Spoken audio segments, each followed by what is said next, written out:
Alright guys, I hope my new space heater isn't too loud, because we're going to be using Buzzfeed Unsolved.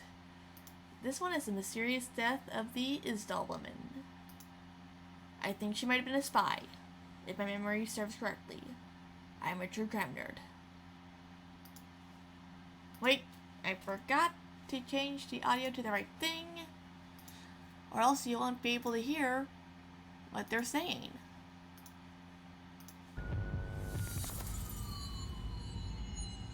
This week on Buzzfeed Unsolved, we cover the case of the Eastall woman, one of the most mysterious cold cases of all time. And I know I say that a lot, but not only are the culprits suspicious, but the identity of the woman itself is a factor here. So it's a mystery on a mystery. It's a layered mystery. I'm going to be working on a baby hat while watching this, because I have to make a living. I like a layered mystery. It's like a two-layer dip that you have at a Super Bowl party. Oh, Like, where these beans come from? oh, what about that cheese? Put a little salsa on top, three-layer dip. There may be a third layer here. I'm not going to disclose everything. I'm getting hungry for mystery. Okay.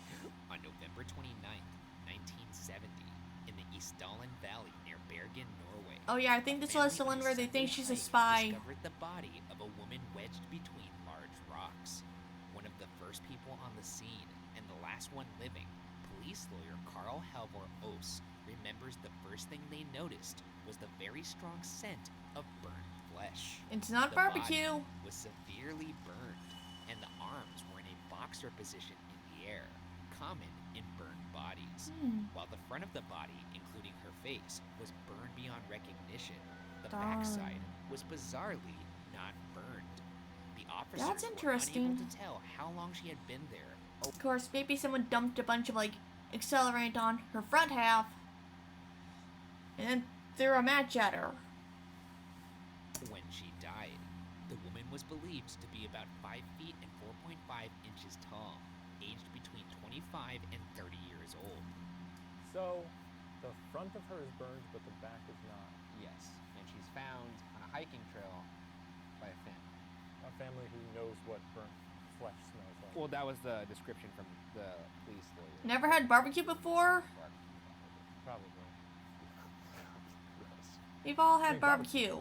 No, I can get what I'm getting at. Oh, that we're so sad. We are but animals. Yeah, well, that's true. We are meat. Items I'm recovered from the hungry. body and scene included jewelry, a broken umbrella, bottles, a watch, remnants of nylon stockings, and rubber boots. However, oddly, the jewelry and watch were not found on the body, but rather beside it, as if they That's had been kinda placed sus. there. All of the identifying labels on her clothes had been removed. Even the bottles found with the body had their labels rubbed off. With no clues It's obviously to still her a Coke identity, bottle. the police began looking for a witness who might be able to identify her. She is referred to as the Eastall woman. Stinks, man. Anytime anyone's got the labels removed on their things, very fishy, very fishy. I mean, one thing you can infer is it does seem like there was another person that may have been involved. This doesn't strike me as an accident, nor does it strike me as something that was self-inflicted. But Why do they do that with the clothes? What if I'm a body somewhere? I don't have ID on me, maybe, but they find my pants and go, Levi's, huh? This must be Shane Madej. well, I mean, if it's fancy clothes, they could then go to fancy department stores, ask if you've seen this person, then go to the next step of identifying them. Are But they fancy? To be fair, I live in a small town, so if I was ended up getting murdered or something, I'm pretty sure a grocery store owner would definitely be able to identify my body, because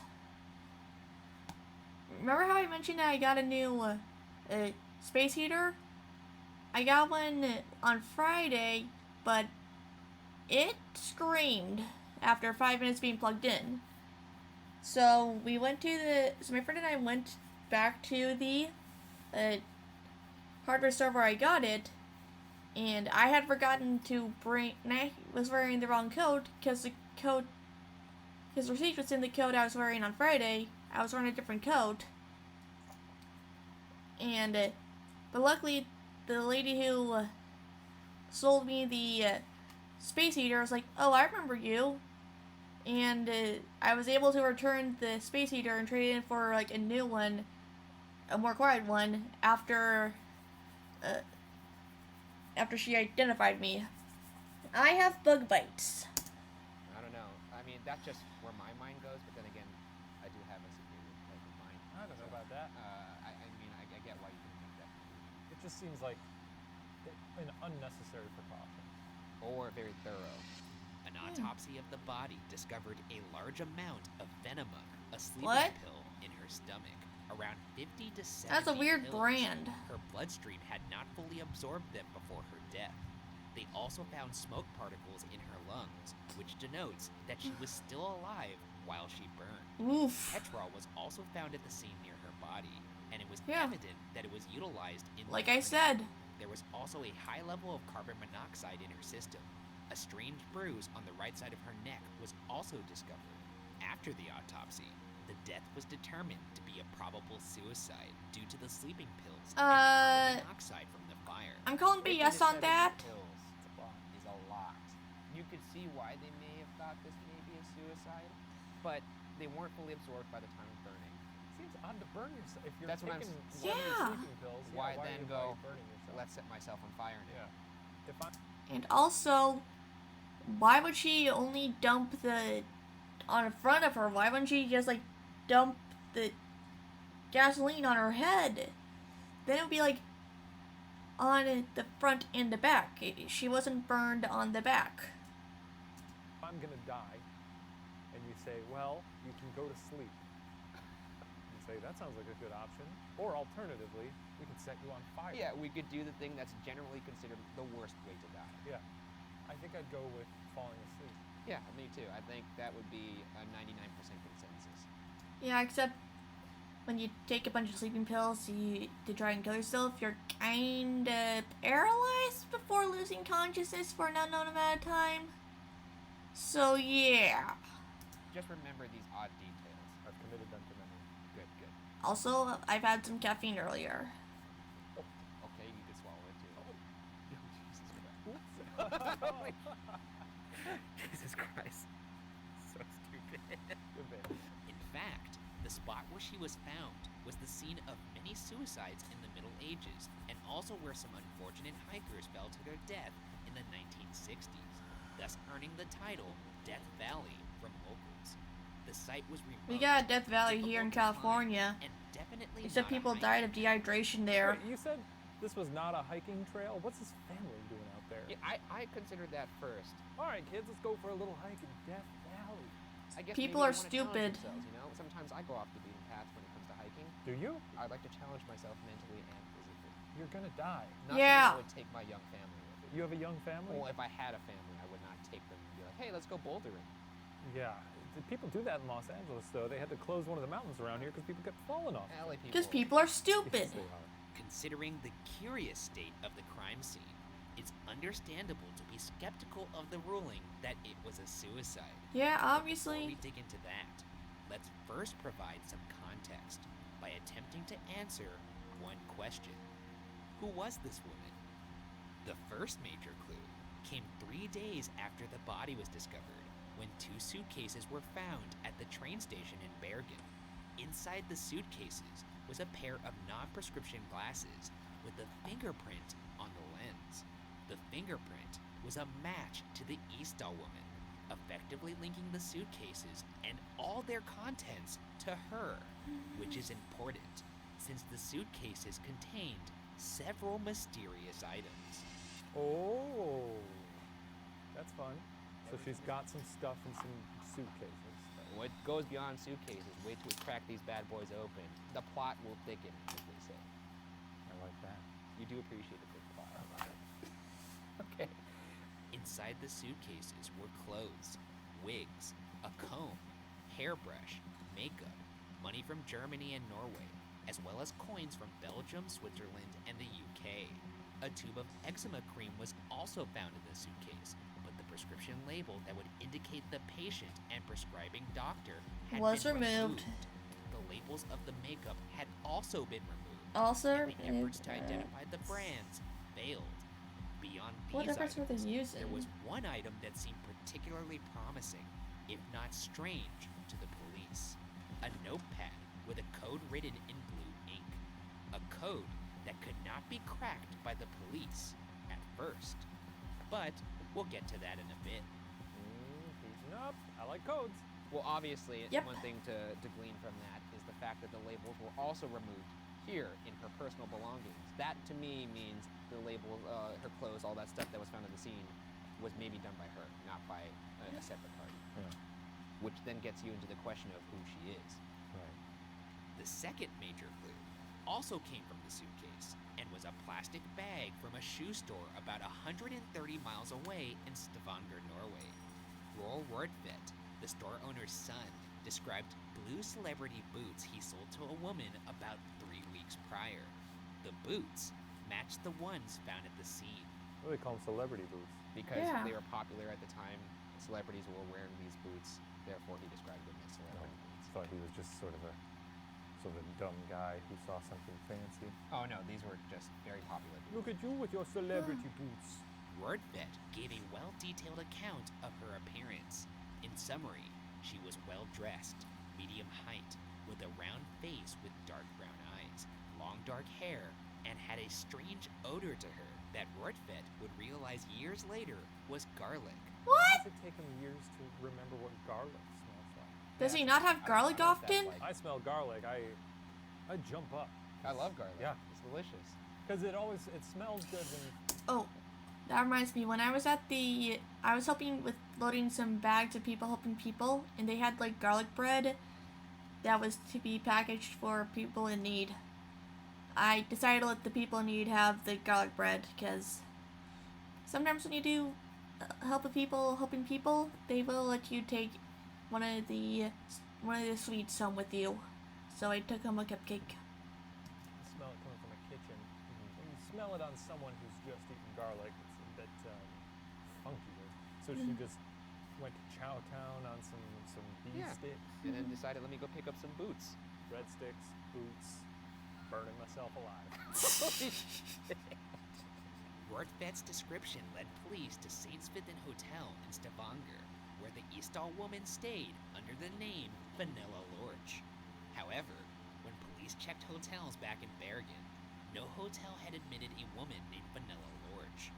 Which brings us to our third major clue, the coded writing on the notepad. She was a It turns spy. out Vanilla Lorch was not the woman's real name, and in fact, she had at least 8 names that she used at hotels around Norway. This meant the woman had multiple passports Why is she with different like bunning names. that one? Police were able to match up the names using handwriting analysis on the hotel check-in forms and cross-referencing it with the code found in the suitcase. The numbers and letters in the code correspond to the woman's stay in all the different cities. For example, 030BN5 relates to her stay in Bergen from October 30th to November 5th. But do you think that's her way of coding it so someone who reads it doesn't see it, or is it just her own shorthand for? Because If that was all that was found in the suitcase, that was odd. I would maybe think, okay, it's just shorthand. But the fact that the suitcase also included wigs, she had multiple passports, she used 8 different names. I'm just curious. Most people only have one passport, if that.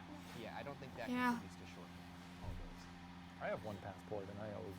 I have a passport looking for that somewhere.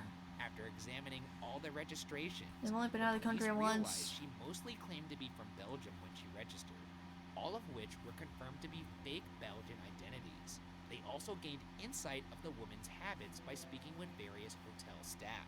For instance, she often asked to change rooms, and she utilized some German and Flemish as well as English. Additionally, they also described her as well-dressed. So maybe she's just a spy. Yeah. You just said that like you'd made like a really, I mean, like that's what No, you- I mean, obviously it was sitting on the back burner, but Yeah, yeah. I'm just moving that pot to the front now. Yeah, no. Move that to the front, stir it around a bit. Crank it up, watch it boil. Yeah. The Throw fourth. some crawfish in there. Start making those bits. Dude. I don't know why we went that direction, but The fourth major Yeah, that was clue cringe. was the Eastall woman's teeth and tissue samples. For this clue, let's skip forward to modern times, when new scientific developments were applied to the investigation. A professor of dentistry named Giselle Bang Well, that's a cool name. Giselle Bang. Giselle Bang. Giselle Bang. Bang. That's like a good spy name. I was gonna say you could bang, but that has different connotations. Professor Bang examined the Eastall woman's teeth, covered in fillings and gold crowns, and determined the unusual dentistry may have occurred in southern or central Europe, perhaps even Asia. However, before the location could be locked down, Professor Bang unfortunately passed away in 2011, and the teeth, hilariously, were rumored to have been thrown away because they smelled. What the fuck? It's Smelly teeth. it's from a dead body. Of course, it's gonna smell. Let's take the evidence, let's throw it away because I don't like it. Yeah. That's great. I love it. Yet, this toothy tale doesn't end here. The Eastall woman's missing teeth were later found at Hoagland Hospital in a remote warehouse. Also in that hospital, At least they weren't in the were trash. tissue samples that included the Eastall woman's heart, lungs, spleen, and liver, among others. They found the teeth Yeah, they found everything in a remote warehouse in the hospital. next to the Ark of the Covenant. Yeah, next to the Ark of the Covenant. Yeah, and to the Cup of Christ. What the hell kind of warehouse is this? I don't know. Yeah. The Eastall woman's teeth were subjected to an isotope test, which determines where the woman grew up, based incredibly on the water she drank. Whoa, that's badass. Yeah. Using this test, scientists were able to pinpoint an area near the France and Germany border where the Eastall woman likely grew up. DNA testing revealed the Eastall woman was of European descent, possibly from North America, though her poor English would suggest otherwise. Yeah. By the way, I just want to point out, her poor English, any accent in general, if she's in fact a spy, that all goes out the window. Hotel room. There you go. You're See? Told strangely ya. European now. What I was getting at is the fact that the isotope test may have pinpointed her in Yeah, North yeah, yeah. America. Yeah. She could have very well been American. Oh, funny test if it says either Germany or America. Yeah. Yeah, that's kind of a considerable amount of distance. Yeah. A whole I'm ocean. very impressed by the test, but not so much the results. Well, she's either from Europe or America. That's, she's not from China. With the Yeah, Eastall woman's they narrowed it down to features 2 and continents. starting to materialize out of the darkness, new police sketches were drawn of her in 2016. Yeah, it's pretty good. She looks like someone from the Americans. Yeah. In May 2017, a black notice is sent out through Interpol with the Eastall woman's DNA attached in hopes to find new leads. And with that, we arrive at the end of the clues. Yet, the question persists. Who was this woman? As some of you might have already wondered, many suspect she was a spy. Let's see if that claim has any weight. Obviously, the case file is quite peculiar, but external factors such as the ongoing Cold War also catalyze speculation that the Eastall woman was in fact a spy, perhaps connected. Norway was revealed to be home to Russian spies and Mossad agents from Israel, a mere 3 years after the Eastall woman's death. In fact, 4 Mossad agents were questioned about the Eastall woman. However, none of the agents claimed to recognize her or any of the Eastall woman's aliases. She could have been Also, Russian. Remember, they're spies. What are they going to do? Why Oh, would- yeah.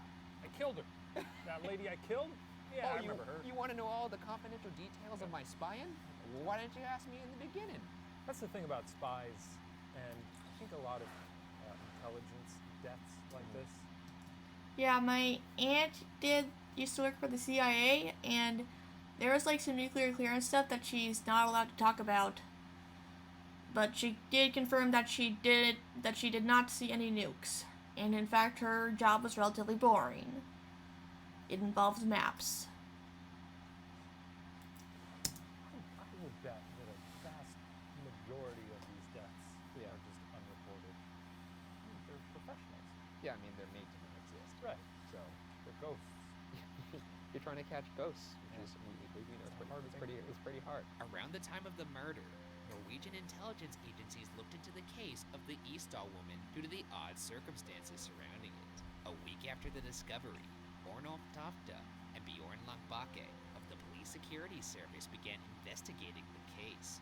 Ornolf Tofte says he was called by the Bergen Chief of Police to investigate whether there was anything connecting the strange case to spying. While their team ultimately decided the death was an accident, Tofte How was that an accident? the woman was not involved in espionage.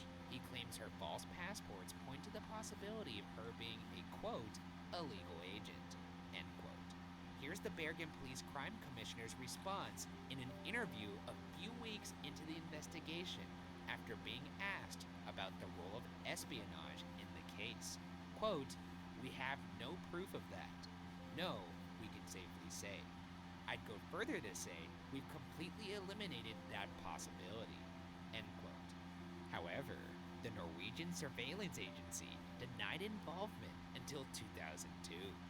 No offense to this commissioner, but I feel like spies' methods, or the way they cover their tracks, or the way their organization may cover their tracks, it's probably going to be a little more thorough to the point where some rinky-dink police officer isn't going to be able to. Above his pay grade, perhaps. Yeah, Then again, they did have Norwegian intelligence agencies looking at the case, so he didn't do the case investigation himself. He reached out to them to have them do it. but what is the Norwegian surveillance agency going to say? Yeah, we cooked a lady. New Convict, a crime reporter covering the case, says he was given case files to write an article about the Eastall woman in the 1970s. In the files, he found an envelope containing a cassette tape. However, the envelope was marked with a warning that said it should not be opened without express permission from the supervisor. As such, the envelope was never opened, and I can find no record of what was on that tape. They need to find that Well, why didn't they supervisor. open it? That's Yeah. what my question Wait, is. I'm going to listen to some ink. Yeah, I'm gonna listen to a fucking yellow sticky when it comes to Yeah. that far in the case. No, come on. Crack that thing open, bust out your Walkman. It better be padlocked because a yellow sticky ain't stopping the old Bergmeister. Tear Yeah. right into it. He's doing an investigative article, Yeah, he's an investigative crime reporter. and he just stops at because someone tells him not to. I guess so. Oh, one would make for a real thrilling movie. Yeah. Sometimes. No, we heard about this thing at Watergate, but they told us not to look into it. So Sometimes you gotta play by the rules, I guess. I don't know. That sucks in this Finally, case. as further proof that the Eastall woman may have been a spy, her habits and situation were also suspect. I still don't know why she's Just dressed to as a Playboy recap, bunny. She had multiple passports and used fake names. She had wigs, wrote in code, and all identifying labels and marks on her belongings were scratched off, either by her or by somebody else. She also seemed to have quite a bit of money to dress so well, travel to each country/city, and then afford all the hotels that she stayed in. Other than that, there's nothing concrete. It appears that Yeah, she's either a spy. She was either a spy or she had a really rich, or she was really fucking rich and really fucking eccentric. But I think the spy might be more likely. Eastall woman is as elusive after death as she was when she was living. All this considered, we now return to the original question. How did she die? Let's get into the theories. The first theory is that The it was a fire? suicide, as How? originally No. determined.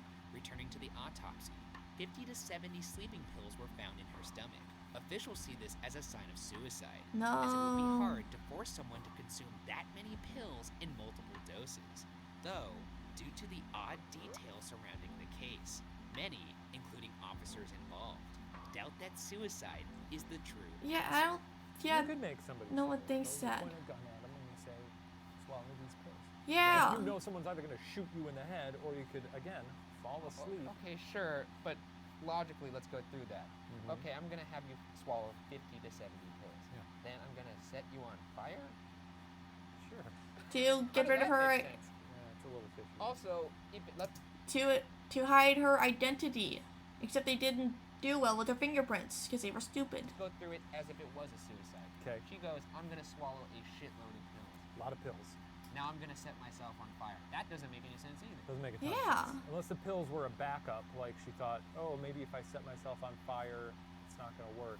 Unless she's just not in her right mind, she takes the pills. She's sure they're going to work, but they haven't worked yet. She's concerned they're not going to work, so she goes for the fire. I don't know. I So- just there's an all when you consider the fact that the method of death. Hold on, I'll be right back. Got late being stupid.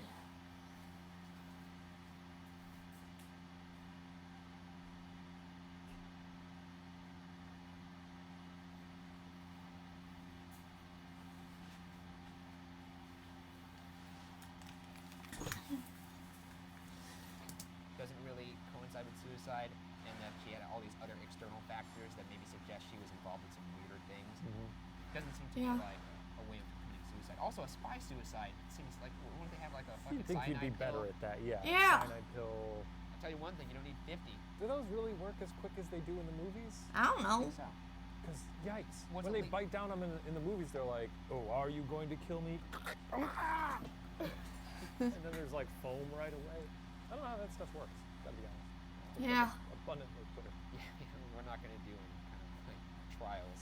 So, Yeah, I Until hope the not. Series finale. yeah. Dude. The second theory is that it was an accident. On the scene, How officers is it an suspected accident? she may have been burned by flames, which she might have fallen into, and responded by jumping backward away from the flames and over the cliff.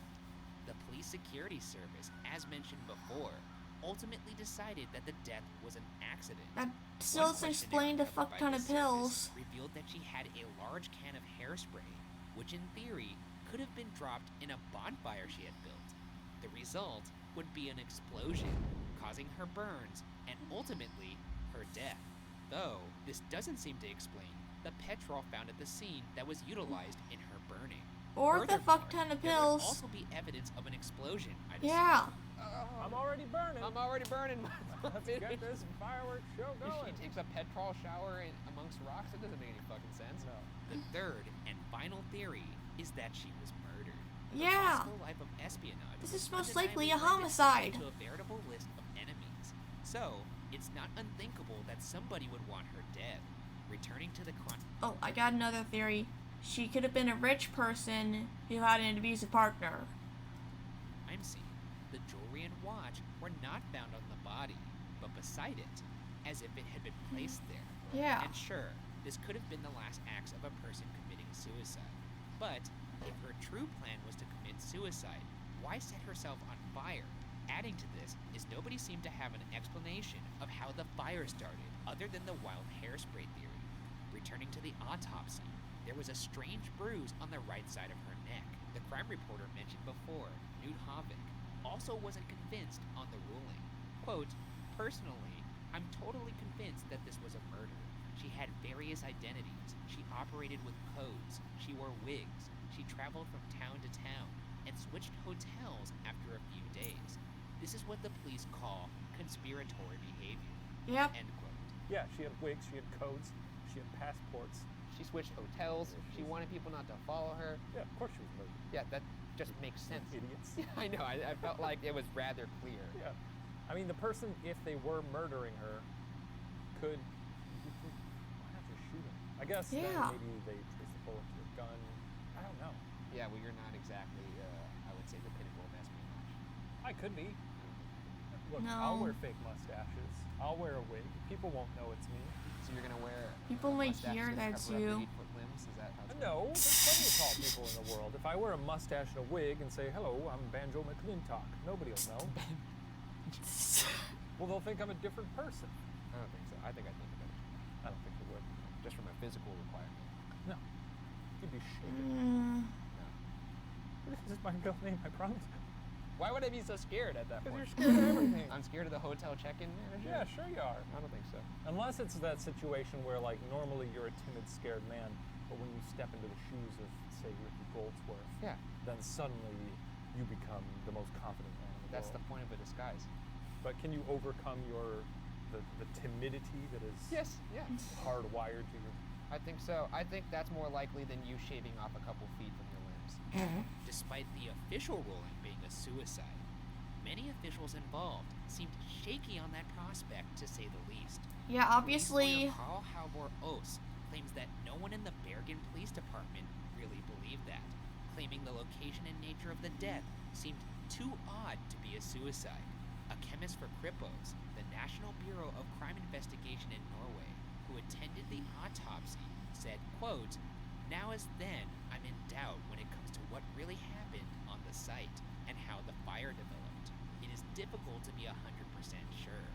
All in all, I support the 1970 report, but there is a considerable uncertainty, and it is impossible to rule out that this was either a homicide or an accident. End quote. The police chief, Asbjorn Bryn, ruled the case a suicide, even though just days earlier he made it clear the case would remain unsolved until the Dude. woman's true identity was found. Let me ask you two Okay, questions. 2 questions. Was she a spy? Yes or no? I would say yes. Was she murdered? Was it an accident or was it a suicide?